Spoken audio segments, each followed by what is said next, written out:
नमस्कार, स्वागत है आपका डीटीवी भारत में और मैं हूं आपके साथ सृष्टि श्रीवास्तव। बिहार में एमएलसी चुनाव को लेकर सरगर्मियां तेज है और अब इस चुनाव में और भी कुछ मजेदार होने वाला है। हम कह सकते हैं चुनाव और भी रोचक होने वाला है क्योंकि चाचा और भतीजा इस बार आमने सामने होने वाले हैं। हम नीतीश कुमार और तेजस्वी यादव की बात नहीं कर रहे, हम बात कर रहे हैं चिराग पासवान और पशुपति पारस की। जी हाँ, वैशाली सीट पर चिराग पासवान भी लड़ने वाले हैं और पशुपति पारस भी लड़ने वाले हैं। तो कह सकते हैं एमएलसी चुनाव रोचक होने वाला है। क्या है पूरी खबर, हम आपको विस्तार में बताते हैं।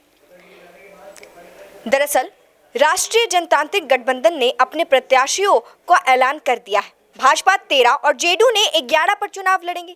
बीजेपी अपने 13 सीटों में से एक केंद्रीय मंत्री पशुपति पारस वाली लोजपा को देगी। अब एक नए फैसले ने एमएलसी इलेक्शन को और रोचक बना दिया है। बिहार परिषद के चुनाव में लोक जनशक्ति पार्टी रामविलास के अध्यक्ष चिराग पासवान द्वारा 10 सीटों पर चुनाव लड़ने की तैयारी हो रही है। इसमें वैशाली सीट भी शामिल है, जहां पर राष्ट्रीय लोक जनशक्ति पार्टी के अध्यक्ष एवं केंद्रीय मंत्री पशुपति पारस ने भी पार्टी की ओर से भूषण राय को उम्मीदवार बनाया है। राजग ने गठबंधन धर्म निभाते हुए यह सीट लोजपा को दी है, राष्ट्रीय लोक जनशक्ति पार्टी को दी है। चिराग यहां से स्थानीय कार्यकर्ता को लड़ने के लिए तैयार कर रहे हैं, तैयार हो रहे चुनावी मैदान में उतरने के लिए।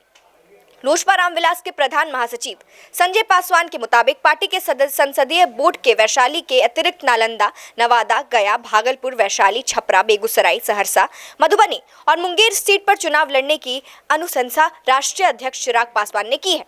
इसमें 1-2 सीट में बदलाव भी संभव है। वैसे अगले सप्ताह पार्टी की बैठक में सीटों और उसके उम्मीदवारों पर अंतिम सहमति दी जाएगी और इसकी घोषणा भी होगी। तो कहीं ना कहीं बात अब ये सामने आ रही है कि चाचा और भतीजा आमने सामने होने वाले हैं वैशाली सीट पर, क्योंकि एनडीए की ओर से पशुपति पारस को एक सीट दी गई है जो कि वैशाली है और अब चिराग पासवान भी वैशाली से लड़ने वाले हैं। तो कहीं ना कहीं ये जो लड़ाई है एमएलसी चुनाव की और भी रोचक हो सकती है, क्योंकि देखिए चिराग पासवान और पशुपति पारस के बीच कुछ भी ऑल इज वेल नहीं है। दोनों अलग अलग हो चुके हैं, पार्टी टूट चुकी है, ये किसी से छुपा नहीं है।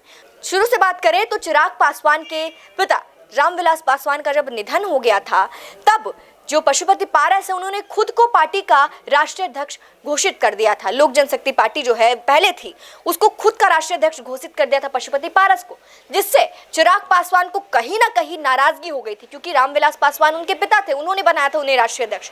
लेकिन पशुपति पारस ने ताज अपने सर पर सजा लिया, जिसके बाद से चिराग पासवान कहीं ना कहीं नाराज नजर आए। पार्टी में टूट हुई, काफी बहस हुई और काफी ज्यादा बयानबाजी भी हुई, जिसके बाद एक निर्णय लिया गया हम कह सकते हैं और पार्टी को तोड़ दिया गया। लोक जनशक्ति पार्टी रामविलास चिराग पासवान को मिली और राष्ट्रीय लोक जनशक्ति पार्टी पशुपति पारस को मिली और अब दोनों कहीं ना कहीं अलग है। और एमएलसी चुनाव में वैशाली सीट पर चिराग पासवान और केंद्रीय मंत्री पशुपति पारस दोनों आमने सामने कहीं ना कहीं नजर आने वाले हैं। तो अब देखना होगा कि एमएलसी चुनाव में और क्या कुछ निकल कर सामने आता है। फिलहाल इस खबर में इतना ही। इसी के साथ देखते रहिए डीटीवी भारत। नमस्कार।